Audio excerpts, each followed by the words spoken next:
Hello friends, आज हम पढ़ने जा रहे हैं घटना चक्र बायोलॉजी, जिसमें हम TGT, PGT, LT grade, CSIR, net, JRF 2022 की बायोलॉजी पढ़ रहे हैं। ठीक है,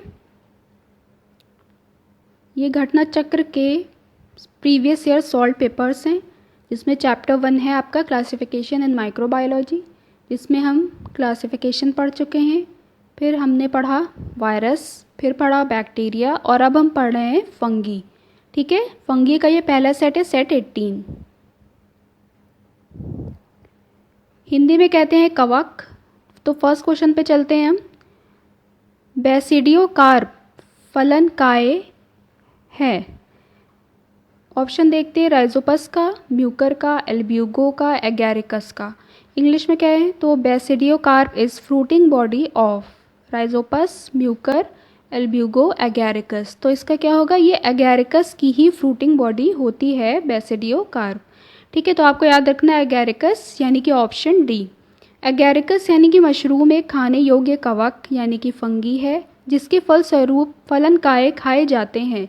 इन्हें बेसिडियोकार्प कहा जाता है। ठीक है, हम लोग मशरूम का यूज़ करते हैं खाने में इसको, और इसी के फ्रूट को बेसिडियोकार्प कहा जाता है, या एगैरिकस या मशरूम कहा जाता है। ये खाने योग्य फंगी है, यानी कि इसको हम खा सकते हैं, ये टॉक्सिक नहीं होता। मुख्य रूप से ये कवक के जनन से संबंधित यानी कि रिप्रोडक्टिव संरचनाएं होती हैं। ठीक है, ये जो फ्रूट है इसका जो हम खाते हैं वो क्या है? इसके जनन से संबंधित होती हैं। तो बिल्कुल अच्छे से दिमाग में याद रखिए, बेसिडियोकार्प इज रिलेटेड टू एगैरिकस। ठीक है, एगैरिकस की फ्रूटिंग बॉडी होती है बेसिडियोकार्प। एगैरिकस क्या है? मशरूम है जो हम खाते हैं। ठीक है, क्वेश्चन 2। डैश में अलैंगिक बीजाणु सामान्यतः नहीं पाए जाते। एगैरिकस में, पीथियम में, एल्ब्यूगो में या राइजोपस में। ठीक है, asexual spores are generally not found in. ठीक है, तो सारे ऑप्शन वही हमें दिए गए हैं, तो एगैरिकस इसका भी ऑप्शन है, option A.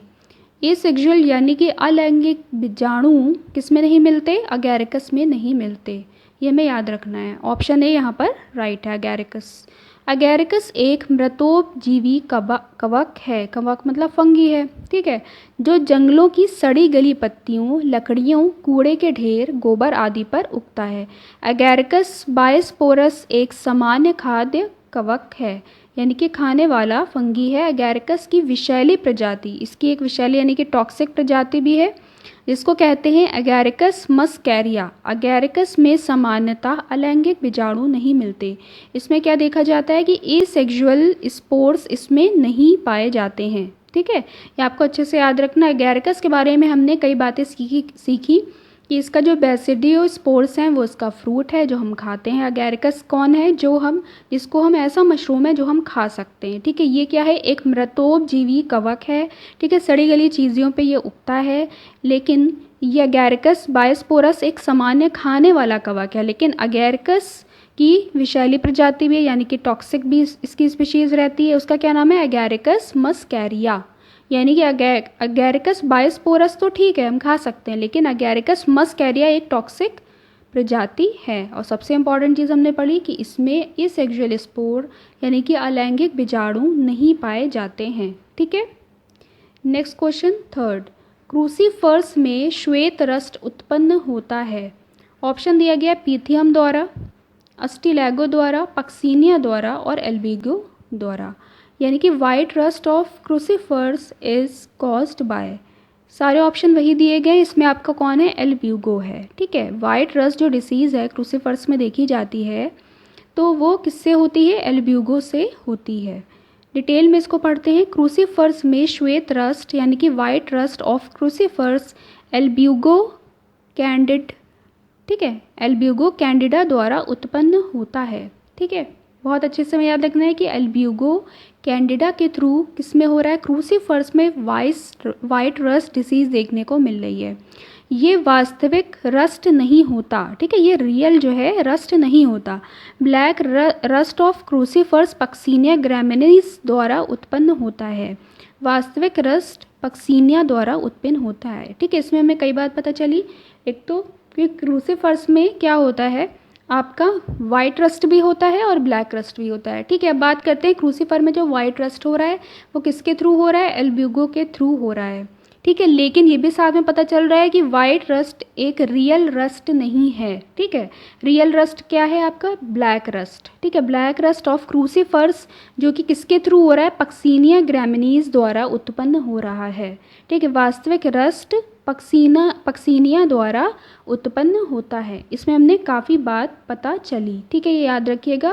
Question third, option D था एल्ब्यूगो कैंडिडा। क्वेश्चन 4, भारत में गेहूं के रतुआ रोग के वार्षिक पुनरावृत्ति का किसने वर्णन किया था। ठीक है, इसमें ऑप्शन दिया है आपके B B Mundkur, K C Mehta, R S Singh और E J Butler. Who describe the annual recurrence of rust of wheat in India. ठीक है, तो इसका आंसर आपका है बी, केसी मेहता। ठीक है, केसी मेहता ने annual recurrence of rust wheat के अंदर देखा था, गेहूं के अंदर देखा था, इंडिया के अंदर। इसकी डिटेल पढ़ लेते हैं।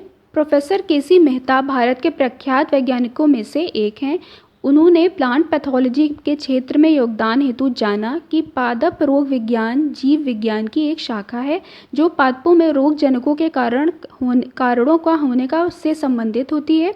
भारत के मैदानी इलाकों में गेहूं के रतुआ रोग यानी कि रस्ट डिसीज ऑफ व्हीट के पुनरावृत्ति से संबंधित प्रोफेसर केसी मेहता का शोध सबसे ज़्यादा प्रसिद्ध है। उन्होंने कैम्ब्रिज विश्वविद्यालय में अनाज के काले रतुआ पर भी काम किया है।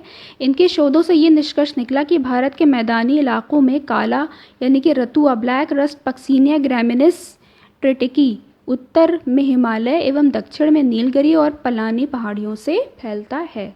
ठीक है, तो हमें पता चल गया ये जो रस्ट डिसीज़ है आपकी व्हीट की, ये किसके थ्रू हो रही है, ब्लैक रस्ट पक्सीनिया ग्रैमिनिस ट्रिटिकी के थ्रू हो रही है। और ये पता किसने लगाया, आपके केसी मेहता ने लगाया था। ठीक है, क्वेश्चन 5, इनमें से कौन खाने योग्य कवक है, एगैरिकस, एस्कोबोलस, एल्ब्यूगो, पीथियम। अभी हमने सबसे पहले 2 क्वेश्चनों में एगैरिकस के बारे में पढ़ा था कि एगैरिकस ऐसा एडिबल फंगस है जो कि हम उसे खा सकते हैं। ठीक है, आपका टॉक्सिक नहीं होता। एगैरिकस वंश के कई कवक खाने योग्य हैं। इनमें सामान्यतः मशरूम कहते हैं, एगैरिकस कैम्पेस्ट्रिस, एगैरिकस बायोस्पोरस इत्यादि मशरूम के सामान्य उदाहरण हैं। ठीक है, 2 हमने पढ़ लिए, एगैरिकस कैम्पेस्ट्रिस और एगैरिकस बायोस्पोरस हम खा सकते हैं, ये मशरूम खाने वाले हैं। क्वेश्चन 6, पनीर के परिपक्वन में डैश कवक का उपयोग किया जाता है, म्यूकर का, पेनिसिलियम का, एस्परजिलस का या एगैरिकस का। Fungi used in maturation of चीज इज, तो ऑप्शन आपका आएगा बी, पेनिसिलियम का यूज़ किया जाता है। पेनिसिलियम एस्कोमाइसेटीज समूह का कवक है, फंगी है। इसकी कई प्रजातियां पनीर के परिपक्वन एवं स्वाद हेतु उपयोग में की जाती हैं, यानी कि ऑप्शन बी आपका यहाँ पे सही होता है, पेनिसिलियम। पेनिसिलियम एस्कोमाइसेटीज समूह का फंगी है, इसी को यूज़ किया जाता है किसमें, मैचुरेशन में, चीज़ के। क्वेश्चन 7, पक्सीनिया ग्रैमिनिस डैश का गेहूं पर बनता है, बेसिडियोस्पोर, यूरिडोस्पोर, पिकनियोस्पोर या एसियोस्पोर। ठीक है, यही बात इंग्लिश में कही है, the dash of Puccinia graminis is formed on wheat, basidiospore, urediospore, pycniospore और फिर आपका है एसियोस्पोर। तो आपका ऑप्शन बी जो है यानी कि यूरेडोस्पोर, ये सही है, ऑप्शन बी। पक्सीनिया ग्रैमिनिस द्वारा गेहूं पर ब्लैक रस्ट नामक रोग होता है। इस कवक यानी कि फंगी के जीवन चक्र में विभिन्न 5 प्रकार के स्पोर्स पाए जाते हैं। ठीक है, बहुत इंपॉर्टेंट बात है। फर्स्ट जो है वो यूरेडोस्पोर्स होता है, ठीक है, फर्स्ट। उसके बाद टेलेरोटोस्पोर होता है, फिर बेसिडियोस्पोर्स होता है, फिर पिक्निडियोस्पोर्स होता है, फिर फिफ्थ जो है आपका वो एसियो स्पोर्स है। ये फंगी अपना जीवन परजीवी के रूप में 2 विभिन्न पोषकों यानी कि होस्ट अर्थात गेहूं जो कि प्राथमिक होस्ट होता है और बर्बरी द्वितीयक होस्ट होता है के ऊपर व्यतीत करता है। इस प्रकार पक्सीनिया ग्रैमिनिक्स एक हेट्रोशियस कवक यानी कि फंगी है।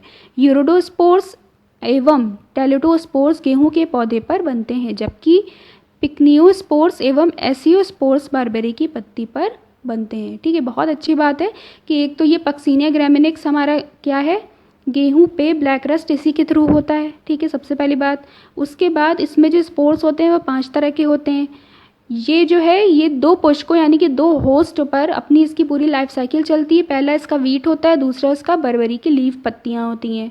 ठीक है, जिसमें ये बता रहे हैं कि जो गेहूँ पर होता है उसमें दो स्पोर्स उन्होंने बताए हैं, यूरेडोस्पोर्स और टेलेटोस्पोर गेहूँ पर बनते हैं। ठीक है, उसके बाद पिकनियोस्पोर और एसियोस्पोर्स बारबेरी की पत्ती पर बनते हैं। ठीक है, और ये किस तरह का होता है, क्योंकि ये दो लोगों पे अपनी लाइफ साइकिल को पूरी करता है इसलिए उसको हेट्रोशियस भी कहा जाता है। तो हमने बहुत अच्छे से, और एक तरह से ये भी हमने पीछे पढ़ा था कि जो ब्लैक रस्ट होता है वो आपका रियल रस्ट होता है। ठीक है, तो पक्सिनिया ग्रैमिनिस के थ्रू आपके गेहूँ में ब्लैक रस्ट नामक रोग देखा गया, जो कि केसी मेहता यानी कि पीछे जो साइंटिस्ट हमने पढ़े थे उन्होंने बताया था। ठीक है, एक बार चेक कर लेते हैं, प्रोफेसर केसी मेहता। क्वेश्चन 8, पक्सिनिया से होता है जंग रोग, कंड रोग, म्लानी रोग, इनमें से कोई भी नहीं।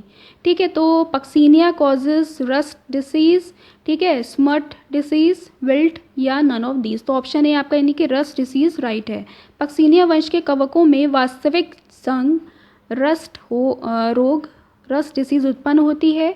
ये उच्च पौधों पर परजीवी यानी कि आपको पता है पैरासाइट होते हैं। ये रस्ट रोग उत्पन्न करके फसल को प्रभावित करते हैं। ठीक है, क्वेश्चन 9, पक्सिनिया की प्रजाति जिसमें पीत किट रोग होता है वह है। ठीक है, the species of Puccinia that causes yellow rust of a wheat is. ठीक है, तो पी हेलेंथाई, पी परप्यूरिया, पी स्टाइफॉर्मिस और पी रिकॉन्डाइटा। ठीक है, ये ऑप्शन हमें दिए गए हैं जिसमें से आपका सी ऑप्शन सही है। इसको डिटेल में पढ़ लेते हैं। येलो रस्ट ऑफ व्हीट यानी कि गेहूं का पीत किट रोग पक्सिनिया स्टाइफॉर्मिस द्वारा होता है। याद रखिए, पक्सिनिया येलो रस्ट व्हीट किससे हो रहा है, Puccinia striiformis. Yellow rust of wheat Puccinia striiformis, इसको याद रखिएगा। गेहूं का ये किट रोग भारत के उत्तरी एवं पूर्वी भाग में सीमित रहता है। भारत के प्रायद्वीपीय एवं पश्चिमी क्षेत्रों में यह रोग दुर्लभ है। ठीक है, यानी कि कहाँ ज़्यादा देखा जा रहा है, उत्तरी एवं पूर्वी भाग। ठीक है, याद रखिएगा। जनवरी माह के शुरुआत में इसका प्रकोप परिलक्षित होता है। अधिक शीत पड़ने पर यानी कि ठंडक बढ़ने पर इसकी स्थिति में इसका प्रकोप भयावह है यानी कि बहुत खतरनाक हो जाता है, जिससे ज़्यादा क्षति की संभावना होती है। इसके यूरेडिया सामान्यतः पत्तियों पर सीमित रहते हैं, लेकिन अधिक प्रकोप की स्थिति में पत्ती के आवरण यानी कि लीफ ऑफ शीत, वृत्त तथा ग्लूम भी प्रभावित हो जाते हैं। ठीक है, यानी कि ये बहुत ज़्यादा टफ देखा जा रहा है कि बहुत ज़्यादा प्रभावित करती है। ठीक है, the species of Puccinia that causes yellow rust of wheat is Puccinia, क्या आपकी हो गई, स्ट्राइफॉर्मिस।